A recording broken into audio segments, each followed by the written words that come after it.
Picture this: a complex bronze gear system, crafted over 2,000 years ago, capable of tracking the movements of planets and predicting solar eclipses with astonishing precision. It sounds like something straight out of a steampunk fantasy, but this device is very real. The Antikythera Mechanism, discovered in a shipwreck off the coast of Greece, is just one of countless ancient artifacts that shatter our assumptions about the timeline of human innovation. How could such advanced technology exist in a world we often picture as primitive? This isn't just a fluke or a lucky guess. It's proof that history is far more mysterious than we've been led to believe. From ancient civilizations to the medieval era, there are objects and inventions that defy explanation. Technologies so advanced they seem to belong to a different era entirely. Think of the Baghdad Battery, a clay pot that may have generated electricity centuries before modern science understood its principles. Or consider the mechanical knights of the Renaissance, intricate automata that could mimic human movement long before the age of robotics. These aren't just curiosities, they're puzzles that force us to rethink what we know about human ingenuity. Who were the forgotten geniuses behind these creations? And why did their knowledge vanish, only to be rediscovered centuries later? This video is a journey through 30 of the most baffling inventions that shouldn't have existed when they did. Each one challenges the conventional narrative of progress, hinting at lost knowledge, untold stories, and perhaps even civilizations far ahead of their time. By the time we reach the end, you'll see history in a whole new light, not as a steady march forward, but as a winding path filled with leaps, dead ends, and mysteries still waiting to be solved. So let's dive in together, because the past is far stranger and far more fascinating than you ever imagined. The Antikythera Mechanism isn't just an oddity, it's a window into a level of technological sophistication that rewrites history. Found corroded and fragmented in the wreckage of a Roman-era ship near the island of Antikythera, this device dates back to around 150 years before the Common Era. But what makes it so extraordinary isn't just its age, it's the complexity of its design. Inside this unassuming lump of oxidized bronze lies a system of interlocking gears, some with teeth so finely cut they rival the precision of 18th-century clockmakers. This wasn't a simple calendar or decorative trinket. It could track the movements of the sun, moon, and 5 known planets, predict eclipses, and even account for irregularities in the moon's orbit. To put that into perspective, machinery capable of such calculations wouldn't reappear in Europe for over 1,000 years. Even then, Renaissance clockmakers and astronomers relied on advanced mathematics and tools the ancient Greeks supposedly didn't possess. So how did they do it? One theory points to the work of legendary minds like Archimedes or Hipparchus, whose lost writings might have contained blueprints for such devices. Others speculate this mechanism was part of a broader tradition of celestial technology, most of which was lost to time. The real mystery isn't just how it was built, it's why this knowledge vanished. The Antikythera Mechanism stands alone, with no clear predecessors or successors in the archaeological record. Was it a one-off masterpiece or evidence of a forgotten scientific tradition? Either way, it forces us to reconsider what ancient civilizations were truly capable of, and how much of their brilliance has been erased by the passage of time. Buried beneath the sands of Mesopotamia lies a puzzle that could rewrite the history of electricity: the Baghdad Battery. Discovered in the ruins of a 2,000-year-old Parthian village near modern-day Iraq, this unassuming clay pot doesn't look like much at first glance. But inside, archaeologists found something extraordinary: a copper cylinder wrapped around an iron rod, sealed with an asphalt stopper. When filled with an acidic liquid like vinegar or grape juice, this simple setup becomes something remarkable, a working electrochemical cell, capable of producing a small but measurable electric charge. Here's what makes this so mind-bending. The official timeline credits Alessandro Volta with inventing the first true battery in the year 1800. Yet this ancient artifact predates his discovery by nearly 2 millennia. So what were the Parthians doing with electricity over 2,000 years ago? One compelling theory suggests these vessels were used for electroplating, coating objects with thin layers of gold or silver using electrical currents. Ancient Mesopotamian craftsmen were known for their intricate gilded jewelry, and experiments have shown that replicas of the Baghdad Battery can indeed produce enough voltage for this purpose. But there's another tantalizing possibility. Ancient texts from the same era describe medical treatments involving electric fish to numb pain. Could these batteries have been early therapeutic devices, delivering mild shocks to relieve ailments? Without written records, we may never know for sure. What's undeniable is that someone in the ancient world was experimenting with principles of electricity long before modern science gave it a name. The real mystery isn't just how they built it, it's why this knowledge disappeared. Unlike the Antikythera Mechanism, the Baghdad Battery isn't an isolated case. Similar artifacts have been found across the region, suggesting these weren't accidents but part of a deliberate, if forgotten, tradition of experimentation.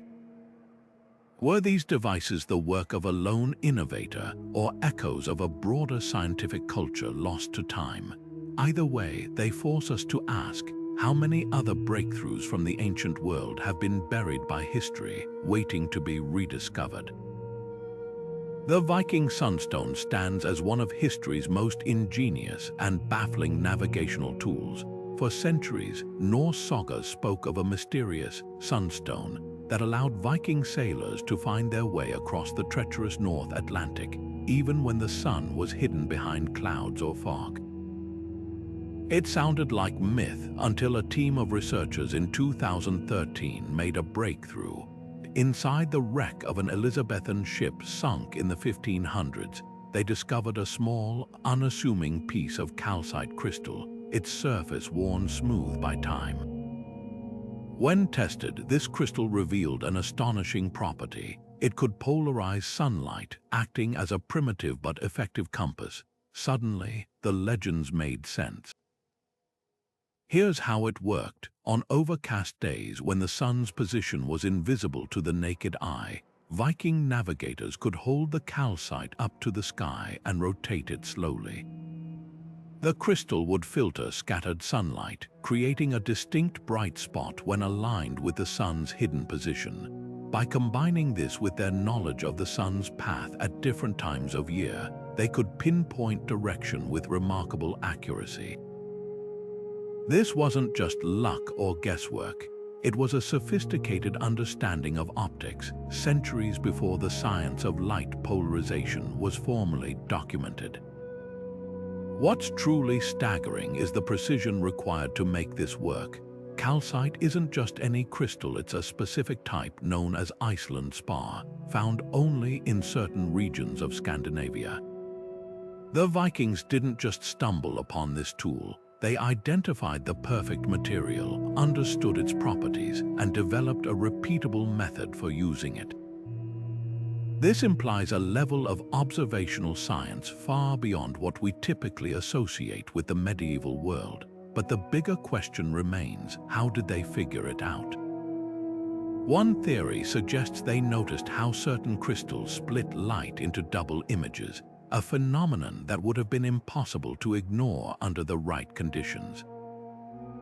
Another possibility is that they borrowed knowledge from earlier cultures, though no records of such technology survive. What's clear is that the sunstone wasn't just a clever trick. It was part of a broader system of navigation that included star charts, wave patterns, and even the behavior of birds. The real tragedy is how much of this knowledge was lost. By the time European explorers began venturing across the Atlantic in the Age of Discovery, they relied on magnetic compasses, a technology far cruder in some ways than the Viking Sunstone. Imagine how different history might have been if this innovation hadn't faded into obscurity. The Sunstone isn't just a relic, it's a reminder that progress isn't always linear, and that sometimes the past holds secrets even our modern world struggles to explain. Imagine a weapon so terrifying it could set the sea itself ablaze, a liquid fire that clung to ships and men alike, impossible to extinguish even with water. This wasn't the stuff of myth, it was Greek fire, the Byzantine Empire's most closely guarded secret and one of history's most devastating weapons. First deployed in the 7th century, this incendiary substance struck fear into the hearts of enemies, turning naval battles into nightmares of unstoppable flames. What made it so horrifying wasn't just its intensity, but its defiance of the natural world. Unlike ordinary fire, Greek fire burned on contact with water, even floating atop waves as it consumed everything in its path. The exact recipe for Greek fire has been lost to time, but historians and chemists have pieced together clues from ancient accounts, likely a volatile mixture of quicklime, naphtha, and other mysterious ingredients. It was pumped through pressurized tubes or launched in clay pots, exploding into uncontrollable infernos upon impact. The Byzantines called it liquid fire, and for good reason. It behaved unlike anything the world had seen before. Some accounts describe flames that could only be smothered with sand, vinegar, or urine, suggesting a chemical reaction far ahead of its time. What's most astonishing is how closely Greek fire resembles modern napalm, a 20th century weapon. Both cling to surfaces, burn at extreme temperatures, and resist conventional methods of extinguishing. Yet the Byzantines perfected this technology over 1,000 years earlier, without the benefit of advanced chemistry. Was this the product of meticulous experimentation, or did someone stumble upon a formula so potent it seemed almost supernatural? The secrecy surrounding its creation only deepens the mystery. Emperors guarded the recipe with paranoid intensity, entrusting it only to a select few, often within the same family, to prevent enemies from replicating it. The effectiveness of Greek fire wasn't just in its flames, but in its psychological impact. Imagine being a sailor in the 7th century, watching a mysterious fire race across the water toward your ship, knowing there was no escape. Entire fleets panicked and scattered at the mere rumor of its use. It became the ultimate deterrent, securing Byzantine naval dominance for centuries. Yet for all its power, Greek fire vanished from history as mysteriously as it appeared. By the time of the Crusades, knowledge of its formula had faded, leaving behind only legends and charred fragments of history. Some speculate that the secret died with the last of its keepers, while others believe the ingredients became too scarce or dangerous to produce. Whatever the reason, its disappearance marks one of history's great technological regressions. A weapon so advanced it wouldn't be matched until the modern era. Greek fire blurs the line between ancient ingenuity and lost science. Was it chemistry, alchemy, or something in between? The flames may have died out, but the questions still burn. Rising 23 feet above the grounds of Delhi's Qutb complex, the Iron Pillar stands as a silent witness to a metallurgical miracle. For over 1,600 years, this 7-ton colossus has defied the most relentless force of nature, rust.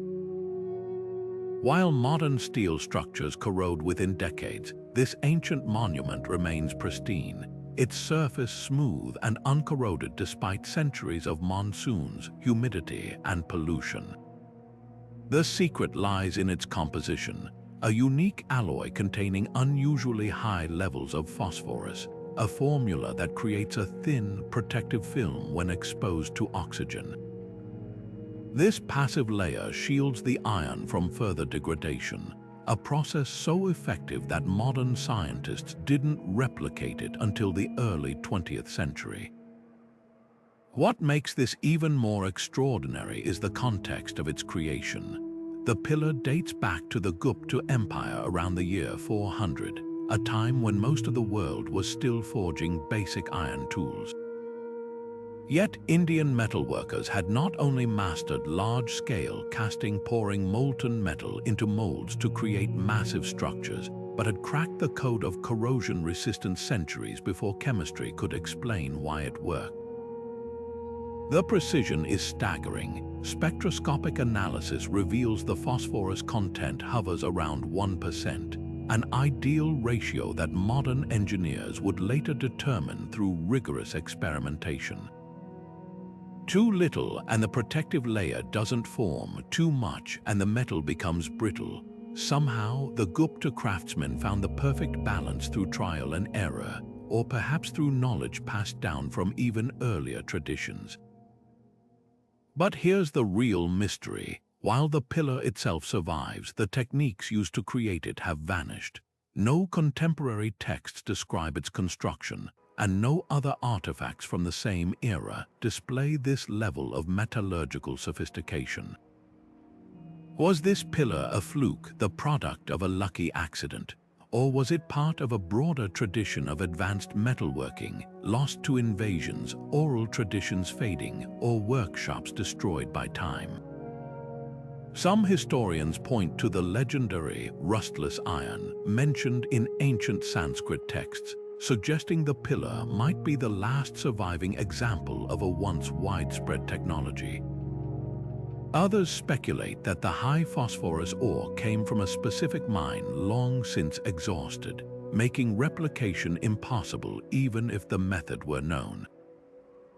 The implications are profound. If this single pillar represents a forgotten pinnacle of ancient science, how many other breakthroughs have slipped through the cracks of history?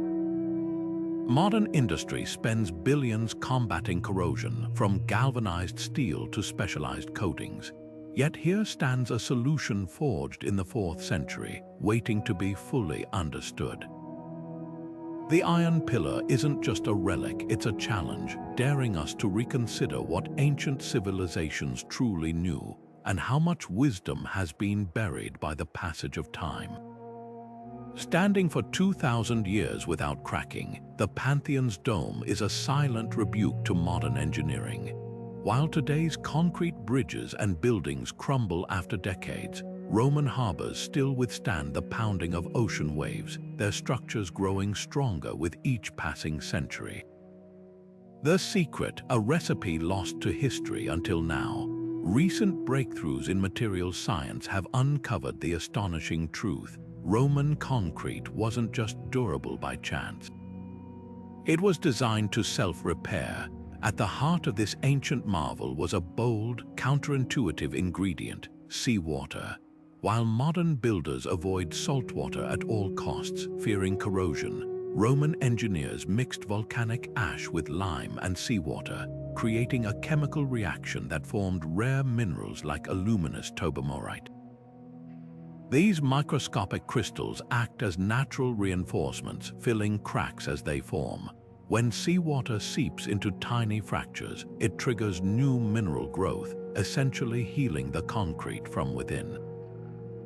It's a process so advanced that modern scientists only began replicating it in laboratories in the past decade.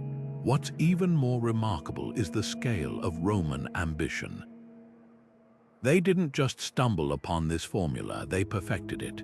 The volcanic ash, known as pozzolana, was sourced from specific deposits near Naples, chosen for its unique chemical composition. Transported across the empire, it became the backbone of structures from the Colosseum to coastal breakwaters. These weren't just buildings, they were experiments in longevity.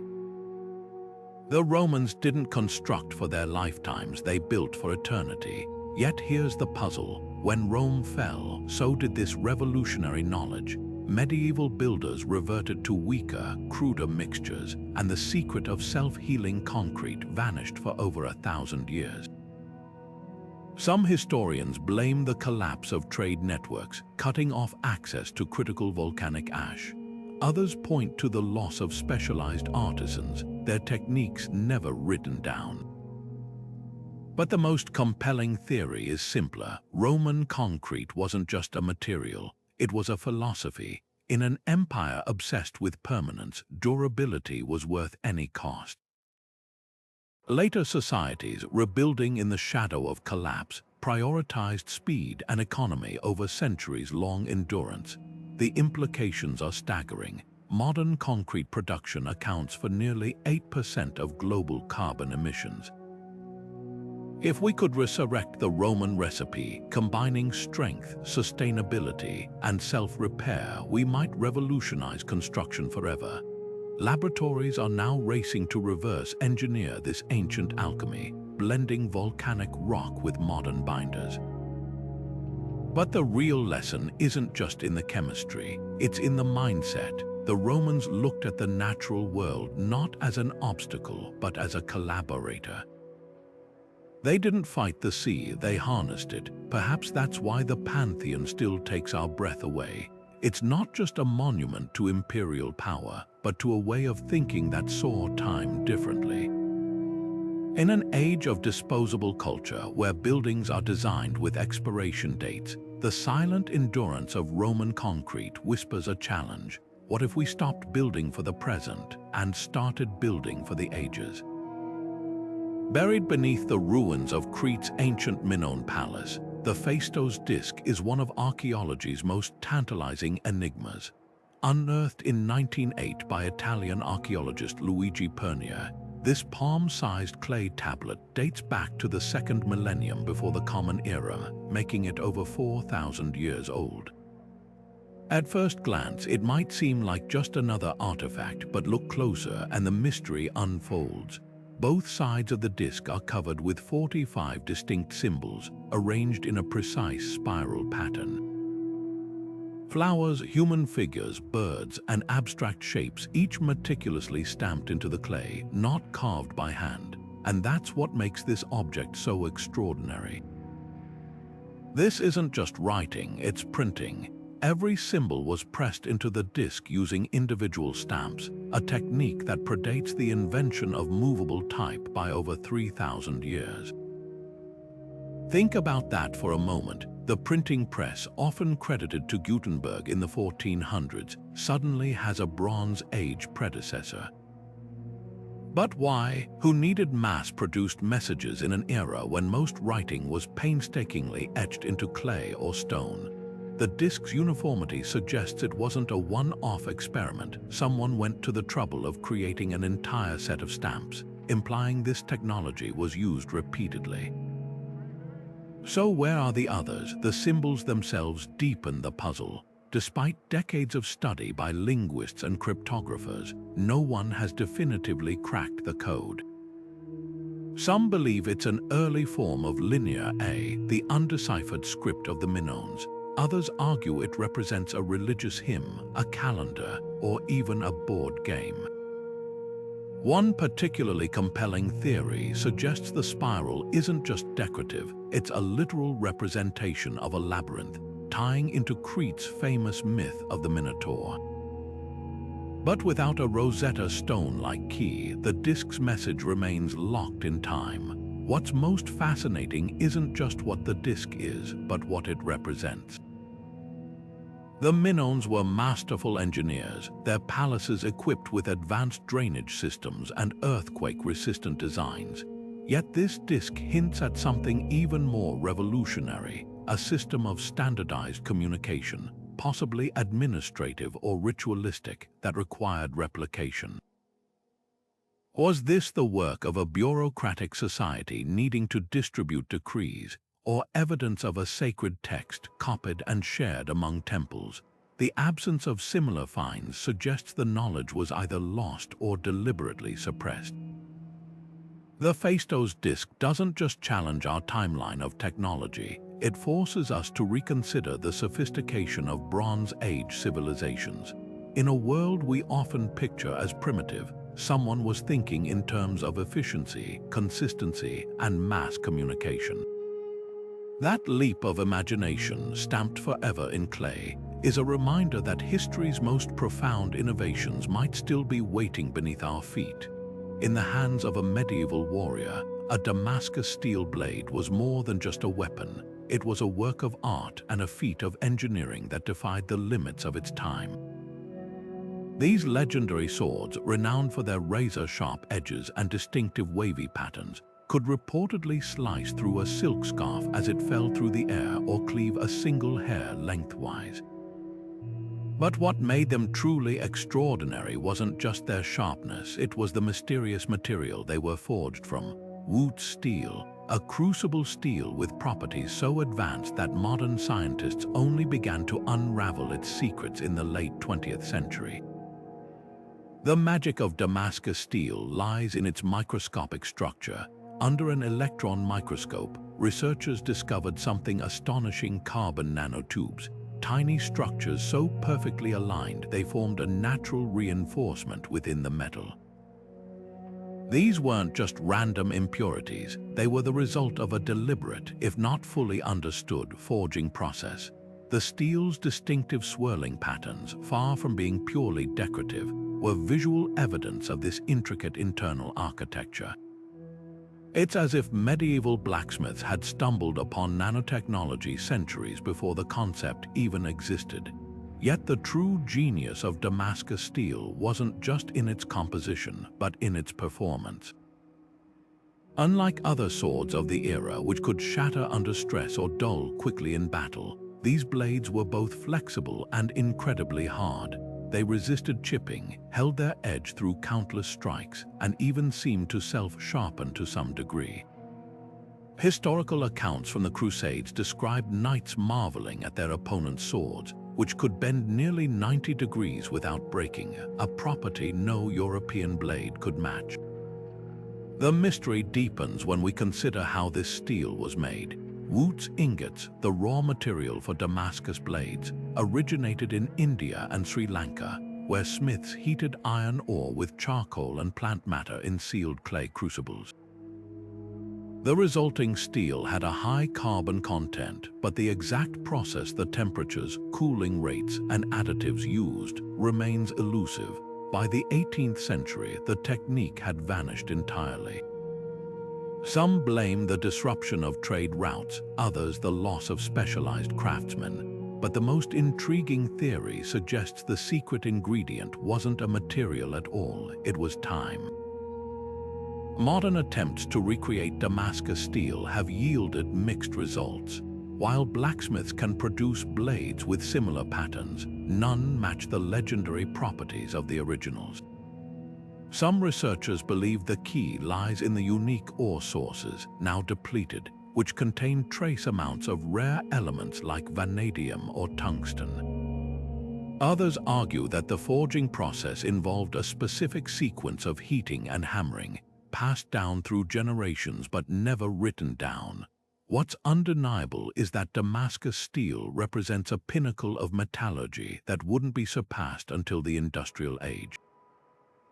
These weren't just weapons, they were the product of centuries of experimentation, a marriage of art and science that vanished as suddenly as it appeared.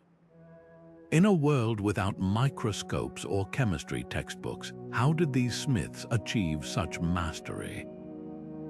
Were they observing results we'd now attribute to material science, or was there something more? A forgotten school of thought that saw metal not just as a tool, but as a living thing to be coaxed into perfection.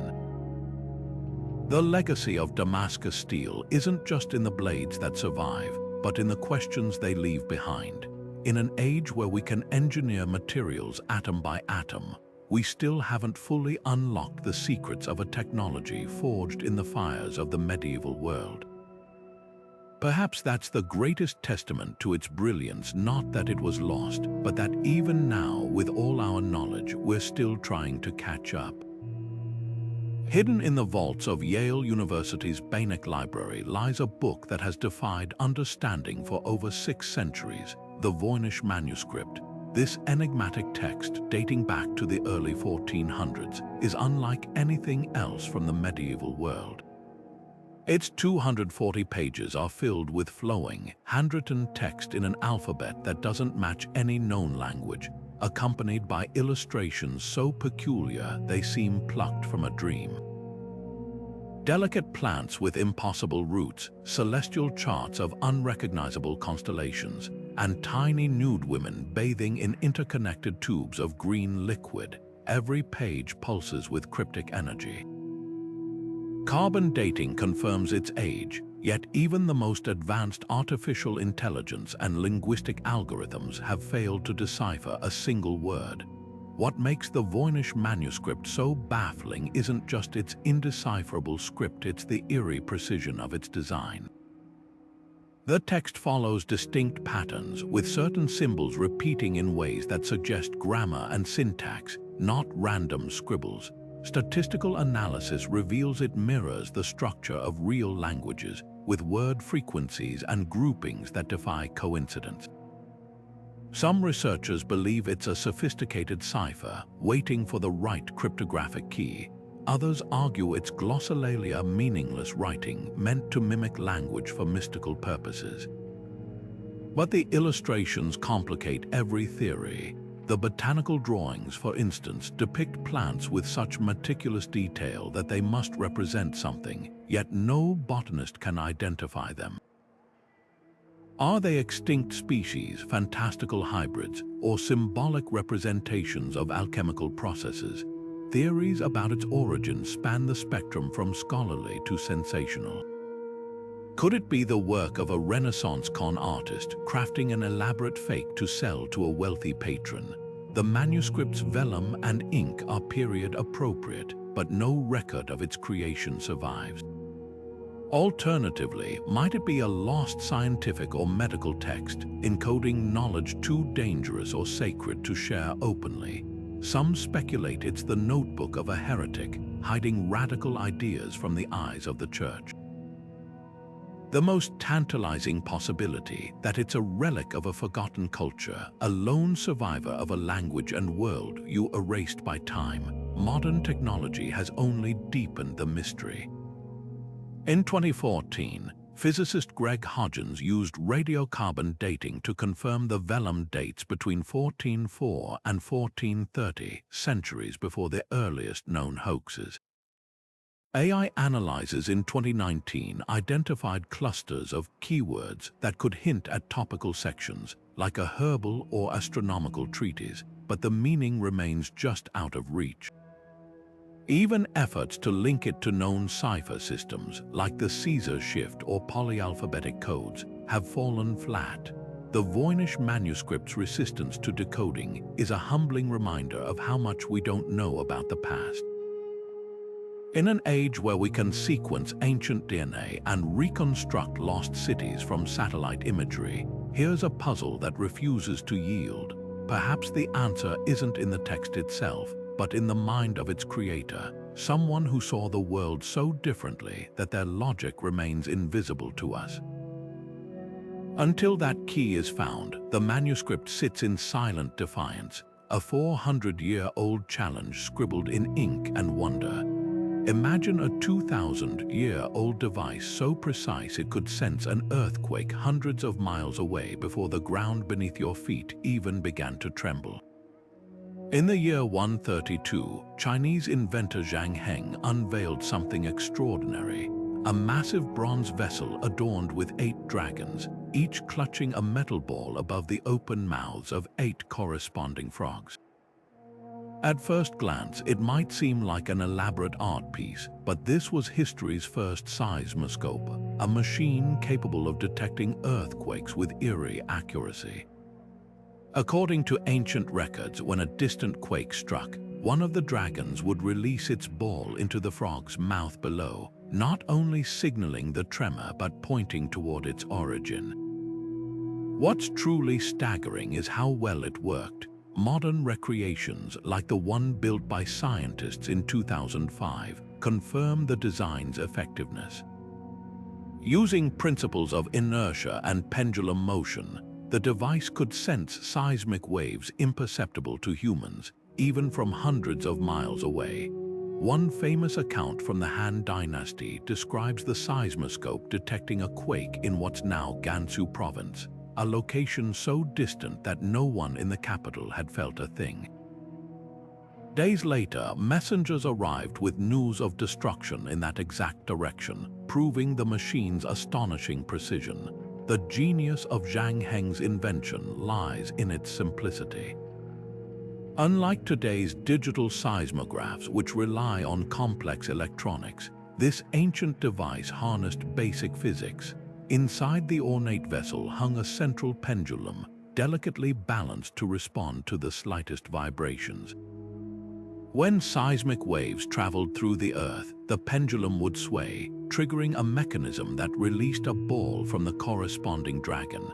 The direction of the fallen ball revealed the quake's epicenter, a concept so advanced it wouldn't be matched in Europe until the 19th century. But here's the real mystery. How did Zhang Heng conceptualize this in an era when earthquakes were often attributed to divine wrath or cosmic imbalance? Some scholars believe he observed how wine sloshed in cups during tremors, inspiring his pendulum design. Others suggest he studied earlier Chinese texts documenting ground movements, synthesizing scattered observations into a unified theory. What's undeniable is that his seismoscope wasn't just a lucky guess, it was the product of meticulous observation and a profound understanding of natural forces.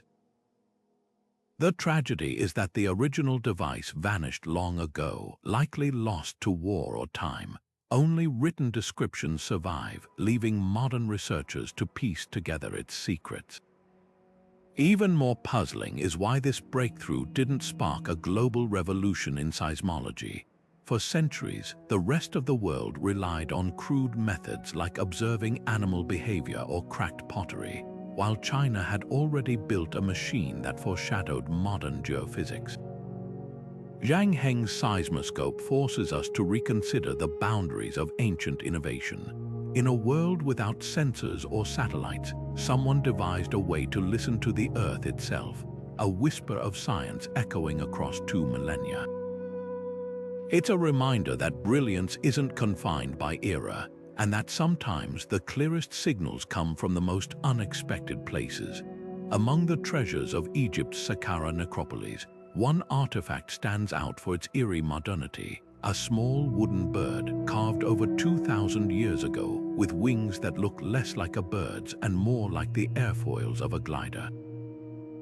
Discovered in 1898 alongside everyday objects in a tomb, the Sakara bird was initially dismissed as a child's toy or a ceremonial falcon.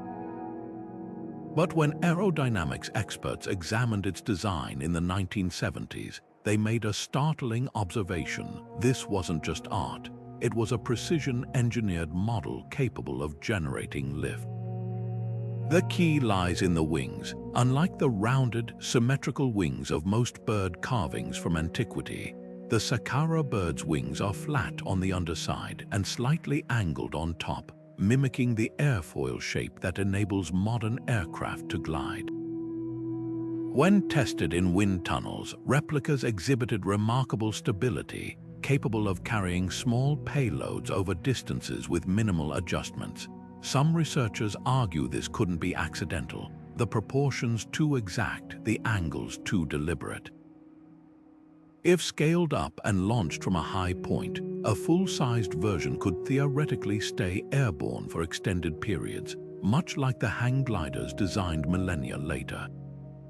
But here's the puzzle. Ancient Egyptian texts make no mention of flight experiments, and no other artifacts like this have been found. So what was its purpose? One theory suggests it was a ceremonial object symbolizing the soul's journey through the skies. The falcon, after all, was sacred to Horus, the god of the heavens. Yet the precision of its aerodynamics complicates this interpretation. Why craft a ritual object with functional flight properties? Another possibility is that it was a prototype, the work of an observant craftsman who noticed how curved surfaces caught the wind. Without written records, we're left to wonder, was this a lone innovator's experiment or evidence of a broader tradition of aeronautical tinkering? The most tantalizing question isn't just how the Saqqara bird worked, it's why this knowledge didn't spread. Centuries later, Da Vinci's famous flight sketches would be celebrated as visionary, yet here was a working model from a civilization not typically associated with mechanical innovation. Perhaps the answer lies in materials. Wood and reed, the likely components of any full-scale version, would have decayed, leaving no trace. Or maybe the idea was too far ahead of its time, dismissed as impractical in a world without the tools to refine it. What's undeniable is that the Saqqara bird forces us to rethink the boundaries of ancient ingenuity. In a society known for pyramids and hieroglyphs, someone was studying the physics of flight long before the scientific method gave it a name. Whether toy, sacred object, or failed invention, it's a whisper from the past one that soars far beyond what we thought possible. In the arid hills of California's Coso Mountains, a discovery in 1961 sent shockwaves through the world of archaeology. What began as a routine rock-hounding expedition turned into one of history's most baffling anomalies when a team cracking open geodes stumbled upon something impossible. A porcelain-insulated spark plug encased inside what appeared to be a 500,000-year-old rock.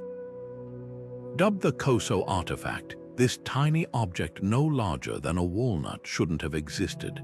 The layers of hardened sediment surrounding it suggested an age predating modern humans by hundreds of millennia, yet the spark plug itself was unmistakably 20th century technology. At first glance, the explanation seems obvious: a prank, a hoax, or perhaps a geological fluke where a modern object became lodged in ancient stone. But the details complicate things. X-rays revealed a hexagonal metal sleeve and a central rod, components consistent with early 20th century spark plugs. Yet the outer shell had mineralized, fusing with the geode in a way that defied simple explanations. Geologists who examined the formation argued that the hardening process would have taken far longer than the few decades since spark plugs were invented.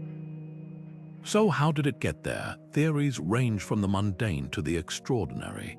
Some suggest the artifact was embedded during a mining operation in the 1800s, though records show no such activity in the area.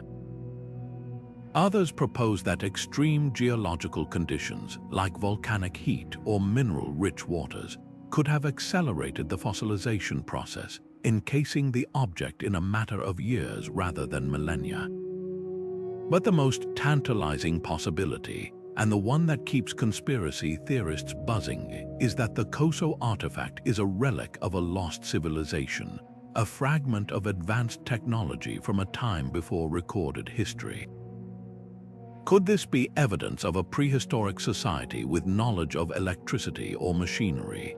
Proponents of the out-of-place artifact theory point to similar finds, like the Antikythera Mechanism or Baghdad Battery, as proof that ancient civilizations might have possessed technologies we've yet to fully understand. Skeptics, however, counter that the Coso artifact is more likely a case of pareidolia, our tendency to see familiar shapes in random formations, or a simple misunderstanding of geological processes. What makes the Coso artifact so compelling isn't just its mystery, but what it represents: a crack in the tidy timeline of human progress. If a spark plug can appear where it doesn't belong, what else might we have missed?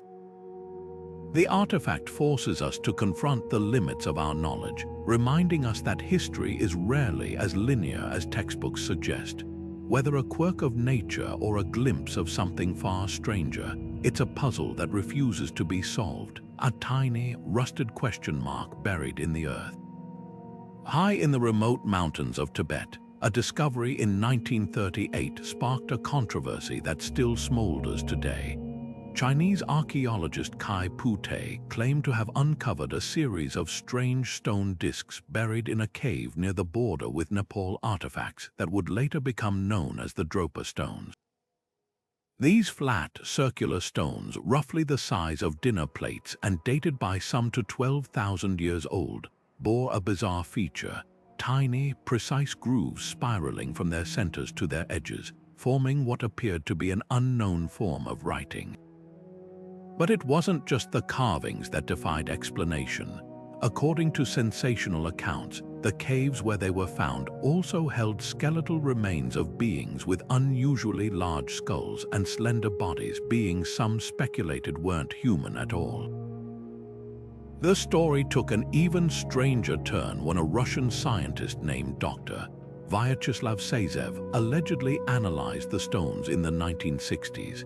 He claimed the grooves weren't carved by hand but by some advanced tool, their microscopic patterns encoding a narrative about a spacecraft crashing in the mountains millennia ago. The supposed translation spoke of the Dropa people, stranded travelers from the stars who couldn't repair their vessel and were forced to adapt to life on Earth. If true, this would rewrite history, proof of ancient contact with extraterrestrial visitors long before recorded civilization began. Yet here's where the tale unravels. No credible institution has ever verified the existence of these stones or the skeletal remains. The original Chinese expedition reports vanished, and the few photographs circulating are grainy and inconclusive.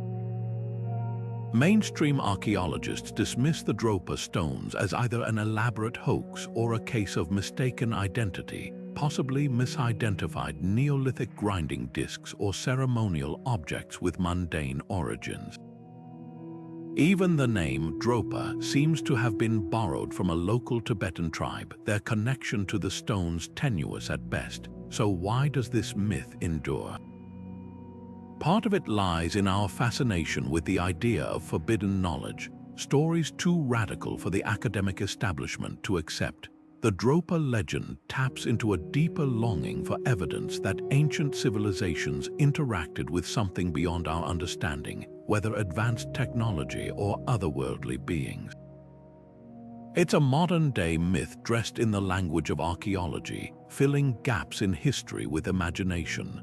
But there's another layer. The Dropa stones reflect how easily fact and fiction blur when discoveries lack proper documentation. Unlike the Antikythera Mechanism or Roman concrete, which survived rigorous study, the stones exist primarily in anecdotes and contested translations. Their power isn't in what they are, but in what they represent. The tantalizing possibility that somewhere, buried in the earth or hidden in a cave, lies proof that history isn't as settled as we think. Whether hoax, misinterpretation, or something stranger, the Dropa stones remind us that some mysteries thrive not on evidence, but on the questions they provoke. In a world hungry for wonder, sometimes the story outlives the truth. Buried deep in the soft limestone of London, Texas, lies an artifact that defies every conventional timeline of human history. In 1936, a couple hiking near Red Creek made a bizarre discovery: an iron hammer, its wooden handle partially turned to coal, encased in rock dated to the Cretaceous period. That's right, the same era as Tyrannosaurus rex. At first glance, it looks like an ordinary 19th century tool, the kind you'd find in any blacksmith shop. But here's the catch: the rock surrounding it is estimated to be over 100 million years old. How could a man-made object become sealed inside stone that predates humans by eons? Geologists have a plausible, if mundane, explanation. They suggest the hammer isn't ancient at all, that it was dropped or discarded relatively recently, perhaps in the 1800s, and that mineral-rich waters seeped into the porous limestone around it, cementing it into a concretion. Over time, the wood petrified, giving the illusion of extreme age. It's a process seen elsewhere, where modern objects like nails or even soda cans become encased in rock formations due to rapid mineralization. Case closed, not quite. What keeps the London hammer in the realm of mystery is the sheer speed at which this fossilization would have needed to occur. Normally, petrification takes thousands of years, yet this hammer's handle appears fully mineralized within a century or two. Some researchers argue that certain chemical conditions like highly alkaline groundwater could accelerate the process dramatically. But others counter that even under ideal circumstances, the timeline feels uncomfortably compressed. Then there's the hammerhead itself. Metallurgical analysis in the 1980s revealed an unusual purity in the iron, with trace elements suggesting a sophisticated forging technique, one that doesn't neatly match known 19th century methods. The real intrigue isn't just about the hammer's age, but what it implies about our understanding of the past. If this tool truly is an anomaly, an object out of time, it raises unsettling questions. Could there have been advanced civilizations before recorded history, their traces erased by cataclysms or the slow grind of geologic time? Ancient texts like the Mahabharata speak of flying machines and catastrophic weapons, while myths worldwide describe lost cities and forgotten technologies. Are these just stories, or could they be distorted memories of something real? Skeptics rightly point out that extraordinary claims require extraordinary evidence, and the London hammer alone isn't enough to rewrite textbooks. But it's part of a larger pattern of so-called out-of-place artifacts, objects that seem to exist outside their expected historical context. From the Antikythera Mechanism to the Baghdad Battery, these anomalies suggest that human innovation might not follow the straight line we imagine. Perhaps progress is more like a spiral, with knowledge lost and rediscovered across the ages. The London hammer doesn't just challenge geology, it challenges our arrogance. In a world where we assume modernity equals superiority, it whispers a humbling reminder: the past might hold secrets we're only beginning to uncover. Whether a quirk of chemistry or a relic of something far stranger, it's a puzzle that refuses to rust away quietly. Stretching across the arid plains of southern Peru, the Nazca Lines are one of archaeology's most mesmerizing puzzles. These enormous geoglyphs, some spanning over 1,200 feet, depict animals, plants, geometric shapes, and even humanoid figures etched into the desert floor. Created by the Nazca culture between 500 years before the Common Era and 500 years into the Common Era, these designs are so vast they can only be fully appreciated from the air. That fact alone raises an irresistible question: how did a civilization without flight conceptualize, let alone execute, art meant to be seen from heights they could never physically reach? The precision of these lines defies simple explanation. Using rudimentary tools, likely wooden stakes and ropes, the Nazca people removed the reddish-brown topsoil to reveal the lighter-colored earth beneath, creating stark contrasts visible for miles. But the real marvel is their accuracy. Some straight lines run for miles without deviating more than a few feet, a feat requiring sophisticated surveying techniques. Spirals and trapezoids maintain geometric perfection across uneven terrain, suggesting an advanced understanding of mathematics and spatial planning. How did they achieve such consistency over vast distances without modern measuring tools? One theory points to scaled-down models, where small designs were carefully enlarged using grids or proportional systems. Another suggests they used simple but effective tools like plumb bobs and sighting poles to maintain alignment. Then there's the mystery of purpose. Over the years, explanations have ranged from the scientific to the speculative. Some researchers argue the lines functioned as astronomical calendars, aligning with solstices or constellations to mark agricultural cycles. certain glyphs, like the famous hummingbird or spider, seem to mirror celestial patterns visible during specific seasons. Others propose ritualistic uses, pathways for religious processions or offerings to deities believed to dwell in the sky. The Nazca's own pottery and textiles depict balloon-like objects and flying figures, fueling theories they might have experimented with primitive flight, like hot air balloons made from woven fabrics to inspect their work. But let's address the elephant, or rather, the alien in the room. Since the 1940s, fringe theories have linked the Nazca Lines to extraterrestrial visitors, suggesting the glyphs were landing strips or signals for spacecraft. While captivating, this idea crumbles under scrutiny. The lines show no evidence of propulsion burns or heavy machinery, and the cultural context, the Nazca's own art and burial practices, ties them firmly to earthly traditions. Yet the persistence of these theories speaks to how deeply the lines captivate our imagination. They're a canvas onto which we project our own wonder, a reminder that some ancient achievements still outpace our understanding. What's often overlooked is the environmental context. The Nazca Desert is one of the driest places on Earth, with winds so gentle that the lines have endured for millennia. This wasn't just artistic convenience, it was deliberate. The Nazca likely chose this plateau precisely because their work would remain untouched by erosion, a testament to their foresight. Recent studies even suggest the lines might have been part of a larger hydraulic system, their paths channeling rare fog and due to underground aquifers. If true, these glyphs weren't just art or ritual, they were a survival technology, blending spirituality with environmental engineering. The Nazca Lines resist easy categorization. Their art, astronomy, and perhaps even ancient infrastructure, all woven into one. In a world where we take aerial views for granted, they challenge us to reconsider how pre-industrial cultures perceived space and scale.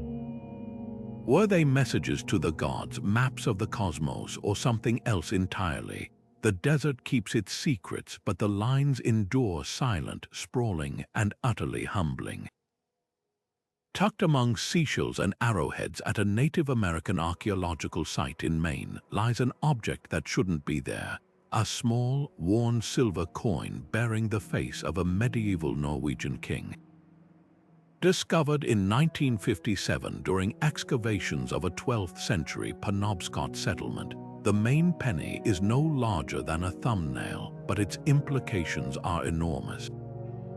Minted between 1065 and 1080, this Norse artifact predates Columbus's voyage by over 4 centuries, raising a tantalizing question. Did Viking explorers venture farther into North America than we've ever imagined? The coin itself is unremarkable at first glance, a crude silver piece stamped with the name of King Olaf Kyrre, a ruler known for standardizing Norway's currency. But its journey is anything but ordinary. Found alongside indigenous tools and trade goods at the Goddard site, a bustling coastal trading hub, it suggests a web of connections stretching across the Atlantic. This wasn't a coin lost by some 20th century collector. It was carefully deposited among other valuables, hinting that the Penobscot people either traded with Norse visitors or acquired it through an extensive intertribal exchange network. What makes this discovery so electrifying is its context. For decades, the only confirmed Norse presence in North America was Elance Oaks Meadows in Newfoundland, a short-lived Viking settlement dated to around the year 1000. But the Maine penny, found nearly 1,000 miles south, implies their travels didn't end there. Could Norse traders have sailed down the coast, exchanging goods with indigenous peoples? The saga's medieval Icelandic texts speak of expeditions to a land called Vinland, rich with grapes and timber. While Newfoundland fits some descriptions, others suggest warmer regions farther south.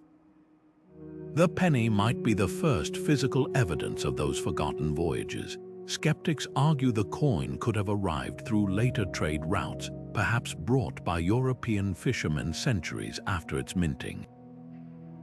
But here's the catch: no other medieval European artifacts were found at the site. If this were part of a broader exchange, where are the other coins, tools, or weapons? Its isolation suggests a different story, one where a single Norse object traveled far beyond its expected range, either carried by Vikings or passed hand to hand through indigenous trade networks spanning the continent. The Maine penny doesn't just challenge our timeline of transatlantic contact, it forces us to rethink the dynamics of cultural exchange. This wasn't a case of Europeans discovering America. It was a meeting of two worlds, however brief, where a silver coin became a token of connection. Whether dropped by a Norse explorer or traded along a vast indigenous route, it's a whisper of a history far more interconnected than we've been taught. So how far did the Vikings truly go? Until more evidence surfaces, the Maine penny remains a solitary clue, a tiny, enigmatic key to a door we've only just begun to open. In the Topkapi Palace Museum in Istanbul, a fragment of parchment no larger than a tablecloth holds one of cartography's greatest secrets. Drawn in 1513 by Ottoman admiral and polymath Piri Reis, this map, known as the Piri Reis map, shouldn't exist. At first glance, it's a stunningly accurate depiction of coastlines from West Africa to South America, complete with wind patterns and navigational notes. But what makes it truly extraordinary is what lurks at the bottom, the outline of Antarctica, a continent that wouldn't be officially discovered by Europeans for another 300 years. And not just any outline, the map shows Antarctica's coastline free of ice, a condition that hasn't existed for at least 6,000 years. How could a 16th century cartographer depict a landmass hidden beneath miles of glacial ice with such precision? Piri Reis himself provided a clue in the margin notes. He credited his work to older source maps, some dating back to the 4th century before the Common Era, including those used by Christopher Columbus. But here's the twist: those original maps are long lost, and no known civilization from antiquity had the technology or the need to survey the frigid southern continent. This raises a staggering possibility. Was the Piri Reis map preserving fragments of ancient geographic knowledge, passed down from a forgotten seafaring culture that explored the ends of the Earth millennia before recorded history? The map's accuracy only deepens the enigma. Modern comparisons reveal startling correlations between its coastlines and subsurface surveys of Antarctica's landmass beneath the ice. The Pommer Peninsula and Queen Maud Land appear with uncanny resemblance, as if drawn from aerial surveys. Skeptics argue these similarities could be coincidental, that the wavy lines might represent artistic flourishes or misdrawn versions of South America. But the map's inclusion of mountain ranges and rivers, now buried under millennia of ice, challenges that interpretation. If these features were purely imaginary, how did they align so closely with what modern radar has revealed? One compelling theory points to the possibility of advanced prehistoric civilizations, perhaps the legendary seafarers of Atlantis or another lost culture, who mastered global navigation and cartography. Ancient texts like Plato's dialogues speak of maritime empires with knowledge of distant lands, while myths worldwide describe cataclysms that erased entire societies. Could the Piri Reis map be a surviving fragment of their wisdom, copied and recopied until it reached the hands of a Renaissance admiral? But there's another, more unsettling angle. If Antarctica was indeed mapped ice-free, it would mean the continent's climate was radically different in the relatively recent past. Some researchers point to fringe geological studies suggesting rapid pole shifts or crustal displacement, events that could have altered Earth's climate catastrophically. Mainstream science dismisses these ideas, but the map forces us to confront an uncomfortable truth. Our understanding of ancient history is riddled with gaps, and some of the most tantalizing clues lie just beyond the edges of our textbooks. The Piri Reis map doesn't just challenge the timeline of exploration, it upends it. In an age when we assume our ancestors knew only their immediate surroundings, here's evidence that someone, somewhere, saw the world in its entirety long before the age of sail. Whether the work of a lost civilization or a series of cartographic miracles, it's a reminder that history's greatest mysteries aren't always hidden in the ground. Sometimes they're hiding in plain sight, inked onto parchment and waiting for us to decipher their secrets. Deep within the Temple of Hathor at Dendera, a series of enigmatic carvings have sparked fierce debate among historians and engineers alike. One particular scene depicts what appears to be a giant light bulb, an elongated, teardrop-shaped object housing what looks like a snake-like filament, connected by cables to what might be interpreted as a power source. To modern eyes, it's eerily reminiscent of an electric lamp, but here's the catch. This temple dates back to the Ptolemaic period, around 2,000 years ago, millennia before Thomas Edison's famous invention. Mainstream Egyptologists offer a more symbolic interpretation. They argue the so-called filament represents a jed pillar, a symbol of stability, wrapped by a serpent, a common motif in Egyptian mythology tied to the god Harsamtis. The entire scene, they suggest, illustrates a spiritual or cosmic concept rather than a technological one. The cables could be lotus stems, sacred plants associated with creation myths. After all, Egyptian temples were filled with symbolic imagery meant to convey religious ideas, not blueprints for machinery. Yet alternative researchers point to puzzling details that complicate this explanation. The bulb is held aloft by a figure who appears to be supporting it with insulating gloves, while another kneels beside what looks like a battery-like object. Even more intriguing are the underground chambers beneath the temple, where traces of soot have been found, evidence that could suggest the use of torches or oil lamps. But why would a civilization capable of such precise stonework rely on smoky flames when their walls are covered in intricate, finely detailed carvings that would have required excellent lighting to execute? Experiments have added fuel to the controversy when replicas of the Baghdad Battery, a clay pot believed by some to generate electricity, were connected to small bulbs. They produced a faint glow. Could the Dendera carvings depict a scaled-up version of similar technology? Proponents of this theory note that ancient Egyptian texts describe high poles covered with copper plates outside temples, which some interpret as primitive power conductors. The truth may lie somewhere between these extremes.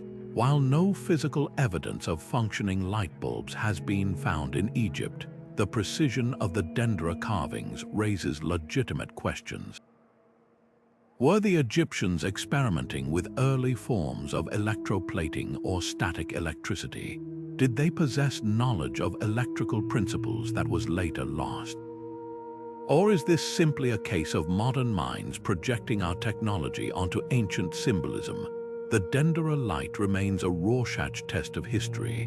What one sees in those carvings might say more about our own assumptions than about the past.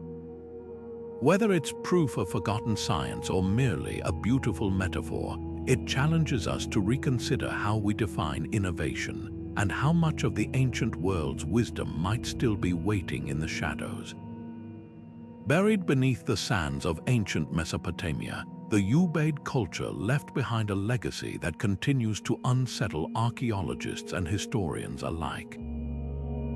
Dating back 7,000 years long before the rise of Sumer or Babylon, their artifacts include a series of haunting clay figurines unlike anything else from the region. These statues depict humanoid bodies with elongated heads, slanted almond-shaped eyes, and distinctly reptilian features, narrow faces, scaled textures, and postures that suggest anything but human physiology. Some cradle infants, others grip staffs or assume poses of authority, but the most striking detail, their eyes unnervingly large with vertical pupils that seem to stare across millennia. What do these figures represent? Mainstream archaeology offers a cultural explanation, symbolic art, perhaps depicting deities or shamanic figures wearing ritual masks. The Ubaid people, after all, were known for their intricate pottery and stylized representations of daily life. Yet the consistency of these reptilian traits across dozens of figurines raises questions. Why would an entire civilization repeatedly sculpt beings with such specific, non-human characteristics unless they were portraying something or someone they'd actually encountered? Theories range from the anthropological to the extraordinary. Some scholars suggest the figurines could represent a priesthood or elite class who adorned themselves with reptilian iconography to signify wisdom or divine connection. Ancient Mesopotamia is rich with serpentine symbolism, from the Sumerian god Enki, associated with water and creation, to later dragon-like creatures in myth. But another, more controversial idea lingers. Could these statues be artistic representations of actual beings? Proponents of the ancient astronaut hypothesis point to the figurines' uncanny resemblance to modern descriptions of reptilian humanoids, fueling speculation about prehistoric contact with non-human intelligences. Here's where context becomes crucial. The Ubaid culture predates writing, so we have no texts to explain their beliefs. What we do have are clues in their material culture. The figurines are often found in graves or domestic settings, suggesting they held ritual significance. Their postures, some breastfeeding, others with hands on hips, hint at roles as fertility symbols or protectors. Yet the sheer otherness of their design sets them apart from typical fertility idols found elsewhere in the ancient world. One compelling angle lies in the environmental realities of the Ubaid period. Southern Mesopotamia was a land of marshes and waterways teeming with reptiles. Could the figurines reflect a deep cultural connection to these creatures, embodying their adaptability or perceived power? Or might they represent a merging of human and reptilian traits, a symbolic bridge between two realms? The mystery deepens when we consider the abrupt disappearance of this artistic tradition. Later Sumerian art, though sophisticated, lacks these distinct reptilian motifs. Did the Ubaids' beliefs fade, or was this knowledge suppressed? Without written records, we're left to interpret these silent sentinels of clay, their inscrutable gazes holding secrets we may never unravel. Whether sacred art or something more enigmatic, the Ubaid figurines force us to confront how little we understand about the beliefs of prehistoric societies. In a world where the line between myth and memory blurs, they stand as a reminder that the past is never as simple as it seems, and that some questions etched in clay refuse to be answered.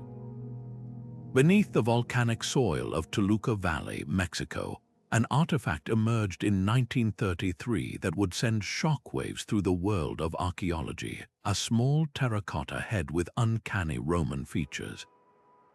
Discovered at the Tekaxitl site, this bearded bust bears the unmistakable hallmarks of classical Mediterranean artistry, tight curls framing the face, a distinctively European nose, and the serene expression of a philosopher or statesman. Carbon dating places it between the years 200 and 600 of the Common Era, centuries before Columbus sailed, and long before any known contact between Europe and the Americas. How did a Roman-style sculpture end up buried in the heart of Mesoamerica?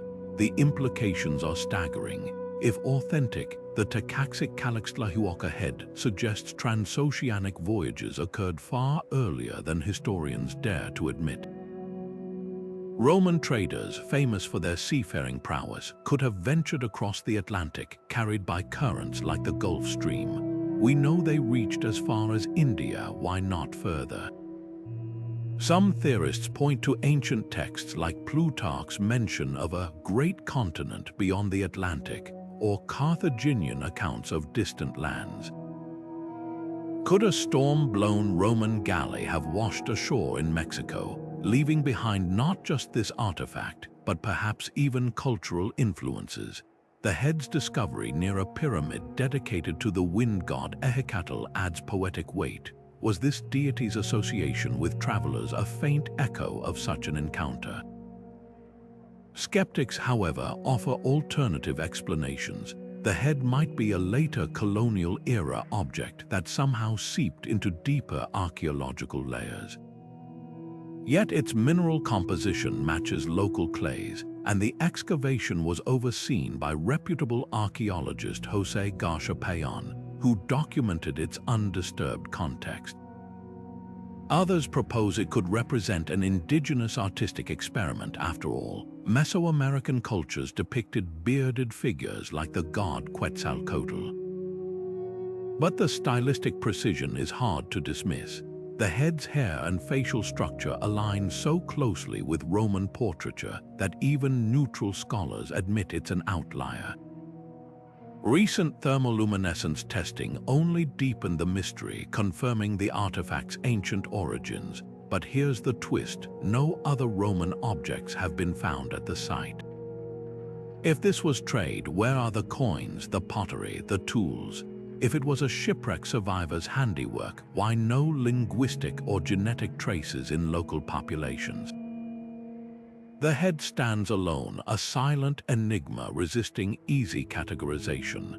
Perhaps the most intriguing possibility isn't about Romans in Mexico, but Mexicans in Rome. Could a Mesoamerican traveler have visited the Roman Empire, bringing back artistic techniques? While there's no evidence of such a journey, the idea forces us to reconsider ancient mobility. The oceans were highways, not barriers, for cultures bold enough to sail them. The Tekaxi-Calixtlahuoca head doesn't just challenge timelines, it challenges our assumptions about isolation. In a world we've neatly divided into old and new, this unassuming terracotta fragment whispers of connections lost to time. Whether proof of forgotten voyages or artistic fluke, it reminds us that history's edges are frayed with possibilities. Along the banks of Romania's Mureș River in 1974, construction workers digging 10 meters below the surface made a discovery that would baffle scientists for decades: a wedge-shaped metal object covered in a thick layer of oxide, nestled in layers of sediment dating back 20,000 years. At first glance, it seemed unremarkable, just another piece of debris. But when researchers cleaned and analyzed it, they were stunned. The wedge was composed of nearly 90% aluminum, a metal that wasn't industrially smelted until the 1820s. How could a refined aluminum artifact exist in an era when humans were still using stone tools? The Aiká wedge, as it came to be known, presents a paradox wrapped in layers of geological certainty. The strata where it was found contained mastodon bones, creatures that went extinct at the end of the last ice age, firmly placing the artifact in a prehistoric context. Yet its composition and symmetrical design suggest deliberate craftsmanship. Aluminum doesn't occur naturally in pure form. Extracting it requires advanced metallurgical techniques like electrolysis, a process developed in the 19th century. So who or what could have produced this object so far outside the accepted timeline of human technological progress? Skeptics argue the wedge must be a modern object that somehow intruded into ancient sediment, perhaps through fissures or later human activity.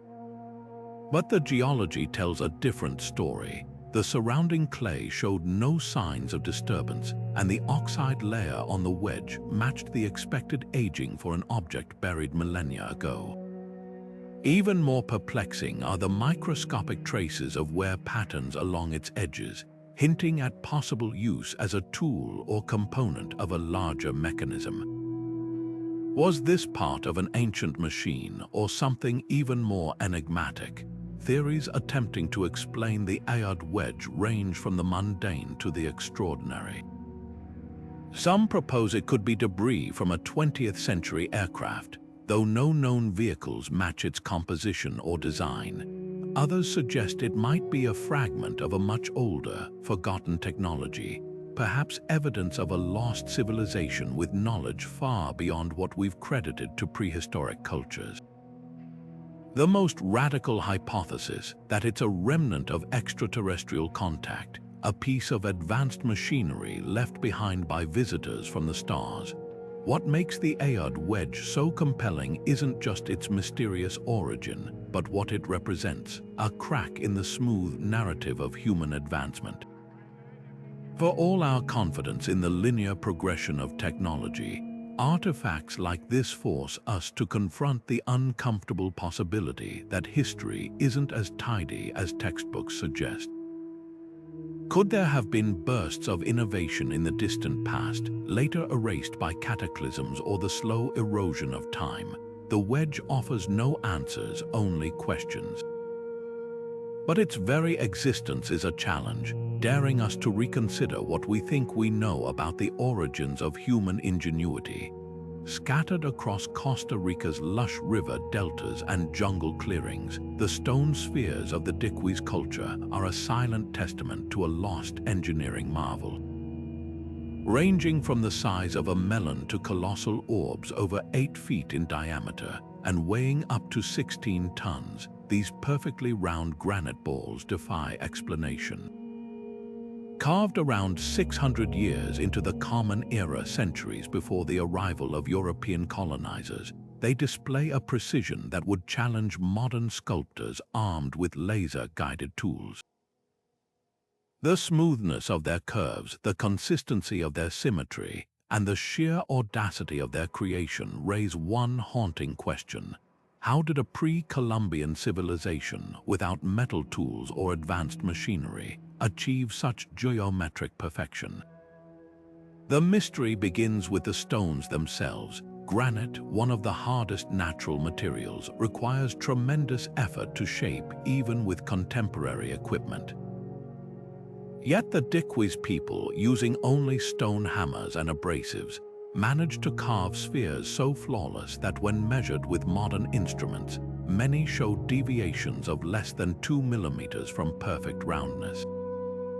Some researchers believe they employed a technique of controlled fracturing, heating the stone with fires, then rapidly cooling it with water to create fissures before painstakingly pecking and grinding the surfaces smooth. Others suggest they might have used wooden frames filled with sand as rotating platforms, allowing artisans to methodically sculpt the spheres by hand over months or even years. But these theories still don't fully account for the uniformity across hundreds of spheres found throughout the region. Purpose is another enigma.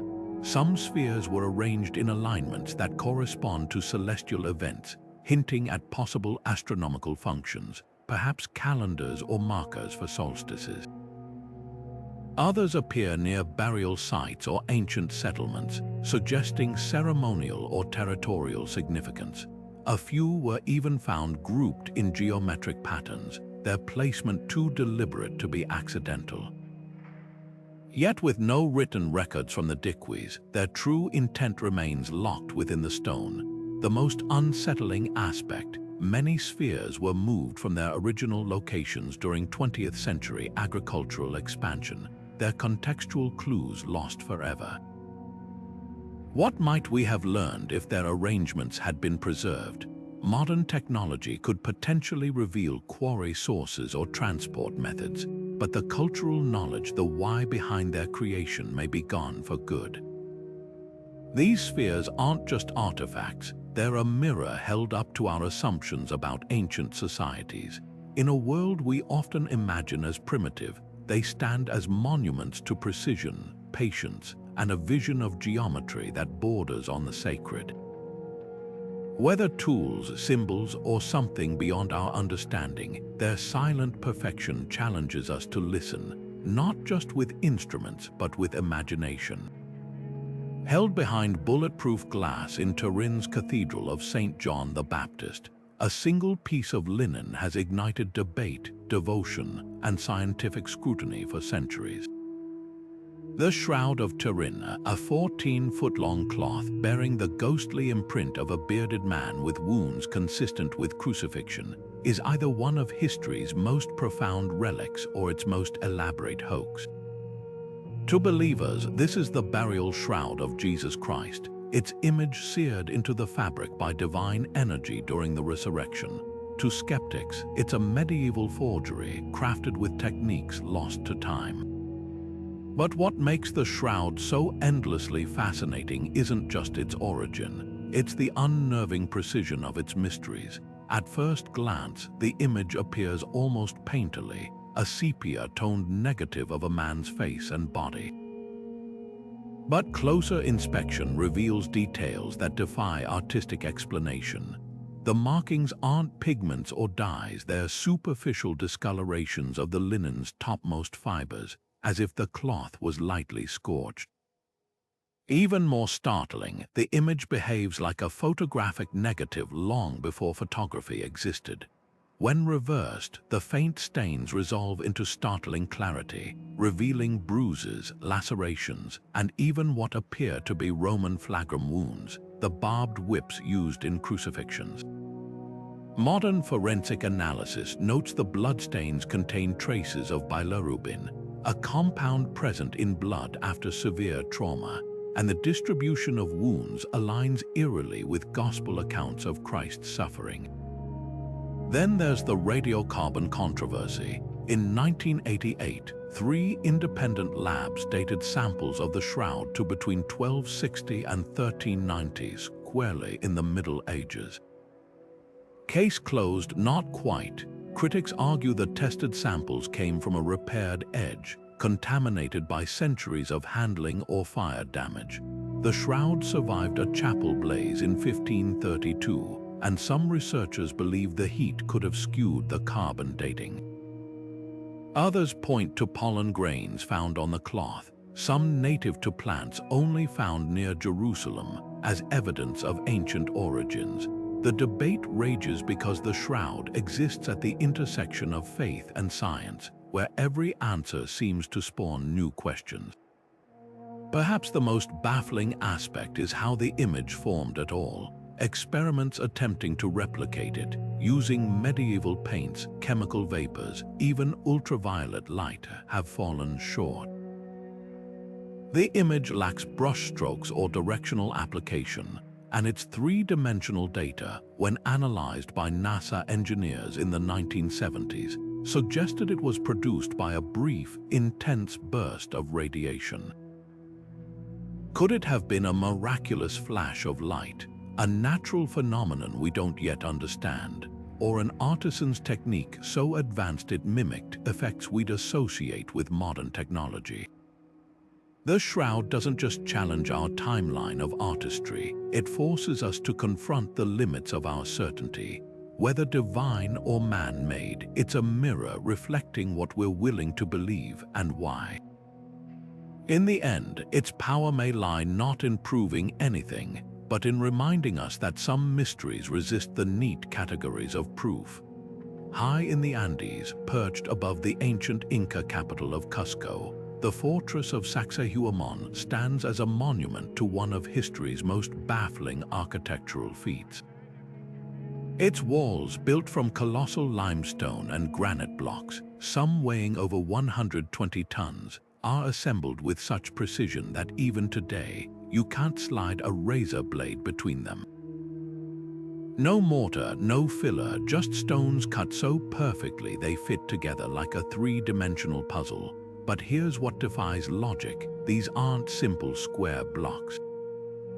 The stones curve and angle, their edges beveled in ways that seem to defy the tools and technology of the 15th century. How did the Inca, without the wheel or iron tools, achieve such impossible precision? The secret might lie in the stones themselves. Local legends speak of a mythical plant or liquid that could soften rock, allowing workers to mold it like clay before it hardened again. Spanish chroniclers recorded indigenous accounts of a substance that made stone pliable, a story modern researchers have struggled to verify. Yet when you examine the walls closely, the stones appear almost sculpted rather than carved, their surfaces bearing none of the telltale chisel marks you'd expect from traditional stone cutting.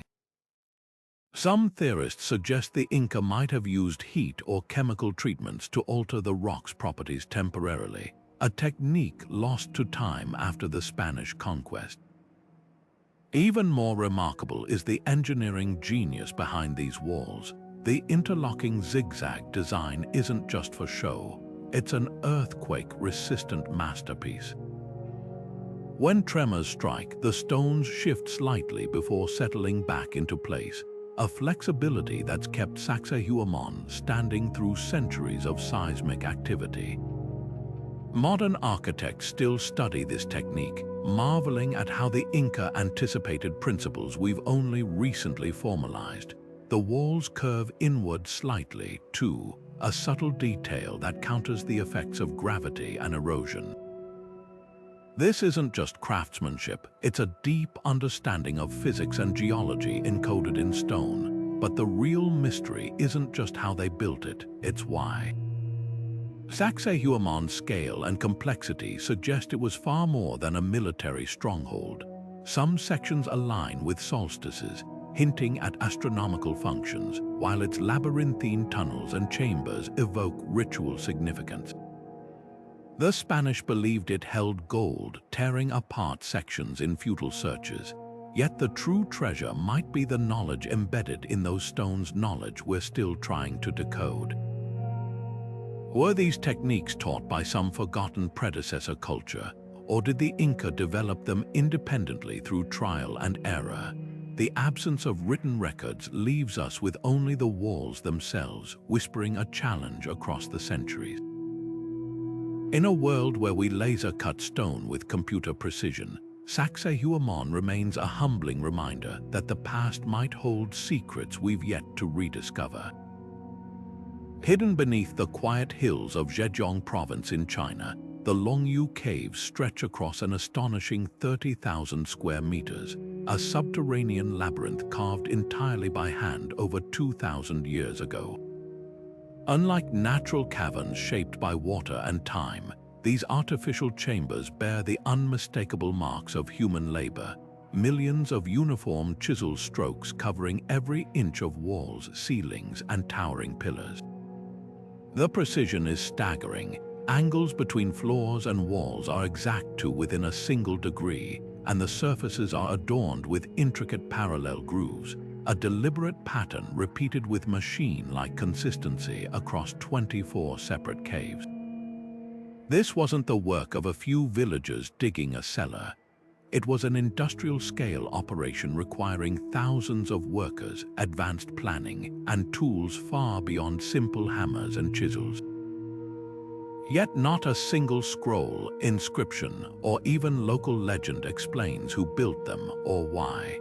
The engineering alone defies belief. Each cave is a massive inverted pyramid, with ceilings reaching heights of nearly 100 feet and stone columns strategically placed to support the weight of the mountain above. The walls are sloped at precise 70-degree angles, a design that redistributes pressure and prevents collapse, a technique modern architects wouldn't formalize until the 19th century. Even more perplexing is the absence of debris. Where did all the excavated stone go? Estimates suggest over 1 million cubic meters of rock were removed, enough to fill 400 Olympic swimming pools. Yet no rubble piles or quarry sites have ever been found nearby. It's as if the vanished builders erased all traces of their work, leaving only these echoing chambers behind. Then there's the question of lighting. With no soot marks from torches or lamps, how did laborers see deep underground? Some theorize they used polished mirrors to reflect sunlight through interconnected passages, but no such artifacts have been discovered. Others point to the cave's acoustics, noting how sound resonates unnaturally within the chambers, amplifying whispers into eerie echoes. Could this have been intentional, a sacred space designed for ritual or meditation? The walls' grooved patterns resemble rippling water, fueling speculation that the cave symbolized an underworld river or cosmic ocean. But without written records, these remain guesses. The most haunting detail might be the cave's rediscovery. In 1992, a local farmer named Wu Anai drained a small pond, revealing a hidden entrance to what he thought was a single cavern. As explorers ventured deeper, they realized the scale of the discovery, an entire underground city, untouched for millennia. Why was it abandoned? Why was it forgotten?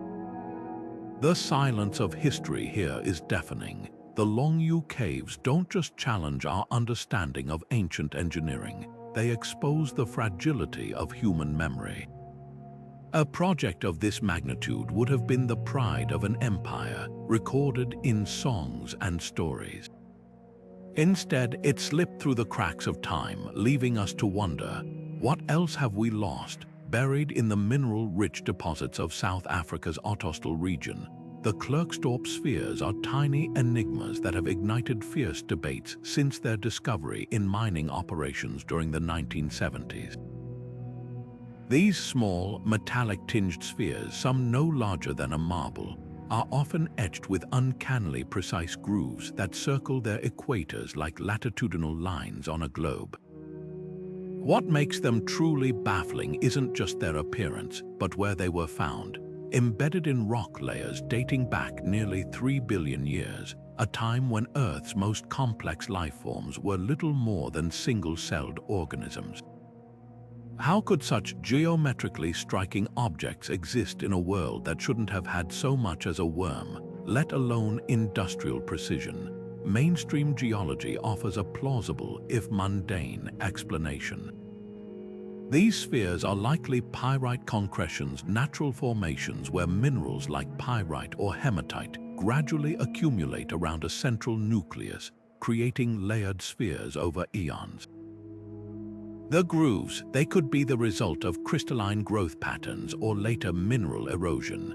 Similar concretions have been found worldwide, from the spherical Mokwe marbles of Utah to the cannonball-like formations in New Zealand. But here's where the Klerksdorp spheres stand apart. While most concretions are rough and irregular, many of these exhibit grooves so symmetrical they appear machined. Some even have parallel ridges running along their equators, a feature that seems too deliberate to dismiss as random geology. This is where the theories take flight. Could these spheres be evidence of ancient nanotechnology, remnants of a lost civilization so advanced they manipulated matter at a microscopic scale? Proponents of this idea point to the sphere's metallic composition and unusual hardness. Some are reportedly tougher than steel, as clues to their artificial origin. Others go further, suggesting they might be components of long-decayed machinery or even data storage devices from a pre-human era. The more cautious skeptics counter that nature is capable of astonishing precision without human intervention. Snowflakes, after all, form perfect hexagonal patterns without blueprints. Why couldn't geological processes under extreme pressure and heat produce equally intricate mineral structures? The intrigue deepens when you examine the spheres under magnification. Some specimens show fibrous textures or layered interiors that resemble modern engineered materials. Yet no tool marks or signs of deliberate shaping have been conclusively identified. The most compelling argument against the ancient industry theory is sheer scale. If these were manufactured, where are the workshops, the tools, the other artifacts? 3-billion-year-old rock shouldn't just hide a handful of puzzling spheres. It should be littered with the debris of their production. Perhaps the real mystery isn't whether the Klerksdorp spheres are natural or artificial, but why they captivate us so intensely. They exist at the edge of our understanding, where geology brushes against mythology. In their grooves and curves, we see echoes of our own technological aspirations, or perhaps a warning about how fleeting even the most advanced civilizations might be. Whether marvels of nature or relics of a forgotten world, they challenge us to reconsider the boundaries of time, technology, and the stories written in stone. Deep in a private Colombian collection lies an artifact that seems to defy the very timeline of human knowledge, the genetic disc.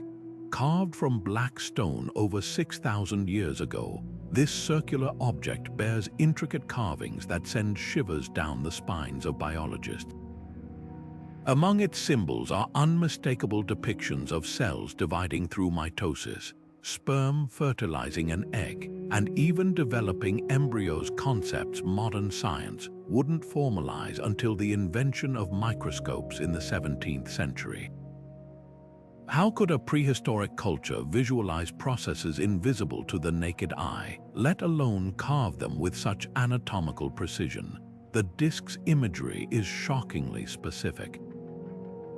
One section shows a cluster of cells in various stages of division, their nuclei and spindle fibers rendered with startling accuracy.